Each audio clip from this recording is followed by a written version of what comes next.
as governor, will not comment on matter which is sub judice before the court. Matter is in the High Court. I am not a higher court. Comment on that. I can only say what is happening around me now, as reported by you.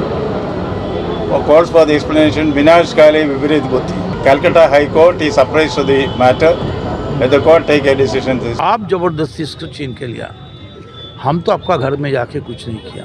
संविधान में क्या ये लिखा है कि हम अपना घर में बैठ के हम अपना चर्चा करते हैं, लिखा पढ़ा करते हैं, हम अपना कुछ डिस्कवर करने के लिए साइंस का कोई रिसर्च कर रहे हैं, आप हमका घर में घुस के ज़बरदस्ती लात मार के वो सब ले जाएंगे। किसी भी तरह जो भी आप करें, आपको हार जरूर निश्चित हो गया।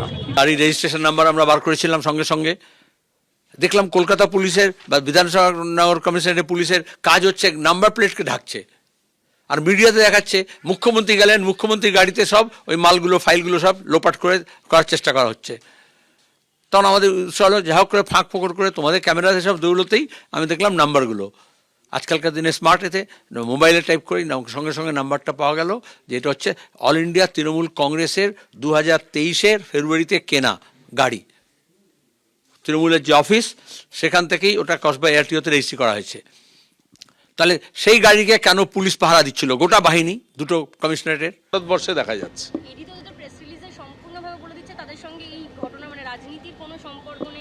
আমরাও ইডির সঙ্গে কোনো রাজনীতি তো বলতে চাইনি।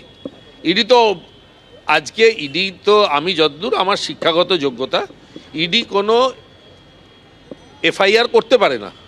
কোনো এফআইআর কোথাও থাকলে সেটাকে কেন্দ্র করে অথবা মহামান্য আদালত যদি নির্দেশ দেয় সেই কেন্দ্র করে তারা ঢোকে। তো এখানে কোন কেসে এসছে হঠাৎ করে সেটা তো তারা বললেই পারে। সেটা কবে হয়েছে দেখুন, অনুপ মাঝি কেসে যে মেন অ্যাকিউজড একজন সিআইএসএফ এর আধিকারিক ছিলেন, মেন অ্যাকিউজড, তার সুপ্রিম কোর্ট থেকে বেল হয়ে গেছে। একটি বেসরকারি সংস্থা, সেই বেসরকারি সংস্থা ভারতবর্ষের বিভিন্ন রাজ্যে ভোট কুশলী হিসেবে কাজ করে। ইডি যে তাদের প্রেস রিলিজ বের করেছে তাতে অনুপ মাঝি, যাকে আমরা লালা নামে চিনি, আমি দুদিন আগেই আমার এক মিটিং থেকে বলেও ছিলাম যে লালা বাংলা ছেড়ে পালা, একসময় সিপিএম বলতে এখন তৃণমূলও বলছে, কারণ এই লালা যদি ধরা পড়ে, তাহলে পরে তৃণমূলের বা এই লালার যদি মুখ খোলে তাহলে এই তৃণমূলের অনেকেরই চাটিবাটি গুটিয়ে যাবে। আজকে সেই লালার কেসে ইডি একটি বেসরকারি সংস্থার অফিসে গেল।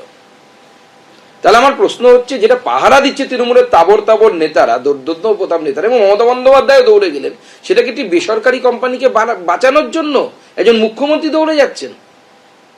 তার থেকেও বড় প্রশ্ন যে যদি এটা না হয় তাহলে কি তৃণমূল কংগ্রেস কোনো বেসরকারি সংস্থা খুলেছে, বিজনেস শুরু করেছে, যে যারা অন্যান্য রাজ্যে, যেমন বিহারেও আইপ্যাক কাজ করেছে, এর আগে তেলেঙ্গানাতে আইপ্যাক কাজ করেছে, দিল্লিতে আইপ্যাক কাজ করেছে, এমনকি একটা সময় বহু আগে যদিও গুজরাটে বিজেপির হয়ে আইপ্যাক কাজ করেছে। আমার প্রশ্ন তাহলে কোনটা? দুটোর মধ্যে তো একটা হতে হবে। পশ্চিমবঙ্গের মুখ্যমন্ত্রী কোনো একটি বেসরকারি সংস্থাকে বাঁচাতে গিয়েছেন, তৃণমূল অফিস তো না হয়, ওটা কোথাও তো আমরা দেখিনি রেজিস্ট্রেশন করা আছে তৃণমূল অফিসের নামে, না হয় তৃণমূল কংগ্রেস একটি ব্যবসা খুলেছে। কোনটা আজকে আমরা তৃণমূল কংগ্রেসের কাছ থেকে জানতে চাই। আর যদি বেসরকারি কোনো কোম্পানিকে মুখ্যমন্ত্রী বাঁচাতে যান এবং এইভাবে বাঁচাতে যান, মুখ্যমন্ত্রী সিকিউরিটি নিয়ে গেছেন কিনা জানা নেই, মুখ্যমন্ত্রীর পেছনে দেখলাম নন্দিতা চক্রবর্তী, মাননীয়া নন্দিনী চক্রবর্তী, তিনি ঘুরে বেড়াচ্ছেন। কেন সিএস কেন যাবেন? আপনার কি ট্রেনিংটা কি ঠিক হয়নি নাকি আইএস এর? আপনি কি করতে পারেন কি করতে পারেন, একটা পার্টির অফিস যেটাকে মুখ্যমন্ত্রী ক্লেম করছেন যে এটা পার্টির অফিস বাঁচাতে গিয়ে আপনি মুখ্যমন্ত্রীর সাথে চিফ সেক্রেটারি যাবে। আমি তো নির্বাচন কমিশনকে বলবো এখন থেকে নোট নিয়ে রাখুন, এই চিফ সেক্রেটারি যদি থাকে তো তৃণমূল পার্টি অফিসে গিয়ে বাসন মাজবে এই চিফ সেক্রেটারি। তো পদলেহন করতে এসছে, অদ্ভুত ব্যাপার। চিফ সেক্রেটারি চলে যাচ্ছে বেসরকারি কোম্পানিকে বাঁচাতে। আমরা জানতে চাই যে এই কোম্পানির সাথে নন্দিনী চক্রবর্তীর সম্পর্ক কি, মমতা বন্দ্যোপাধ্যায়ের সম্পর্ক কি, মমতা বন্দ্যোপাধ্যায়ের পরিবারে কি শেয়ার কেনা আছে এই কোম্পানির? শেয়ার মার্কেটে আছে কিনা আমার জানা নেই, কিন্তু যদি থাকে তাহলে কি শেয়ার কেনা আছে? এই প্রশ্নের জবাব কিন্তু বাংলার মানুষ চাইছে। একটা গাড়িকেও ক্রমাগত আড়াল করার চেষ্টা করা হয়েছে, সম্ভবত 4টে গাড়ির নাম্বারটা যাতে না প্রকাশিত হয়, একটা আড়াল করার চেষ্টা করা হয়েছে। এর পেছনে কোনো রহস্য আছে? দেখুন, আমি আপনার এই প্রশ্নের উত্তরে একটু ইতিহাস টানতে চাই। মাননীয় মুখ্যমন্ত্রী যখন প্রথম মুখ্যমন্ত্রী হলেন 2011 সালে, তৃণমূলের দুটি গোষ্ঠীর মধ্যে গোষ্ঠীদ্বন্দ্ব হয়েছিল। উনি থানাতে গিয়ে পুলিশ মন্ত্রী হওয়া সত্ত্বেও পুলিশের উপর চিৎকার করে অপরাধীদেরকে বের করে এনেছিলেন। তারপরে রাজীব কুমার তখন তার জন্য ধর্নায় বসেছিলেন। তারপরে ফিরহাদ হাকিম তার জন্য গিয়ে ইডির অফিসের সামনে ধর্নায় বসেছিলেন। আজকে দেখলাম ফাইল ছিনতাই করে নিয়ে চলে গেলেন।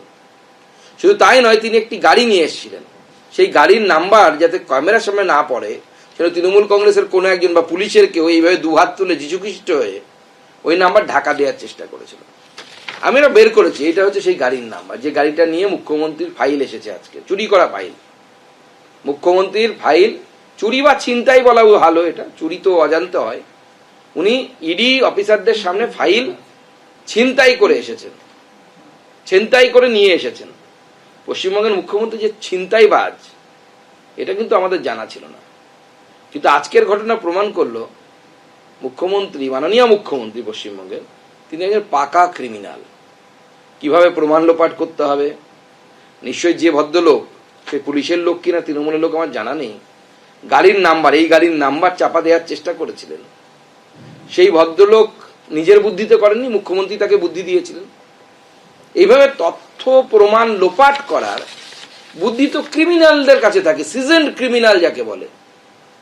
এবং আজকের এই ভবানীপুর কাণ্ড, যেটা আমি বললাম তৃণমূলের গোষ্ঠীদ্বন্দ্বের যে অপরাধীদেরকে পুলিশ অ্যারেস্ট করেছিল এবং মুখ্যমন্ত্রী তাদেরকে গিয়ে বের করে এনেছিল, এই সমস্ত ঘটনাগুলো পর পর প্রমাণ করছে মুখ্যমন্ত্রী, মাননীয় মুখ্যমন্ত্রী একজন সিজনড ক্রিমিনাল। ভারতবর্ষের ইতিহাসে এই ধরনের অ্যাক্টিভিটি কোনো মুখ্যমন্ত্রী করেননি, কংগ্রেসের কোনো মুখ্যমন্ত্রী করেননি, বিজেপির তো করার কথাই আসে না। এই যে আজকে যে তথ্য আপনি যেটা বলছেন, তথ্য ছিনতাই করে নিয়ে যাওয়া হয়েছে কার্যত, তাতে ইলেকট্রনিক ডকুমেন্ট রয়েছে, তাতে জানা যাচ্ছে আরো অনেক এভিডেন্স রয়েছে, এগুলো যে লোপাট হয়ে গেল, তাতে কোথাও একটা তদন্ত ব্যাহত হবে বলে আশঙ্কা? না, সে তো তদন্ত ব্যাহত হতেই পারে, সেটা ইডি বলতে পারবে, আমরা তো বলতে পারবো না। দেখুন, এটা ইডি এবং হচ্ছে আইপ্যাকের বিষয়, এর মধ্যে না বিজেপির ঢোকা উচিত না তৃণমূলের ঢোকা উচিত। এবিপি আনন্দ, এগিয়ে থাকে, এগিয়ে রাখে।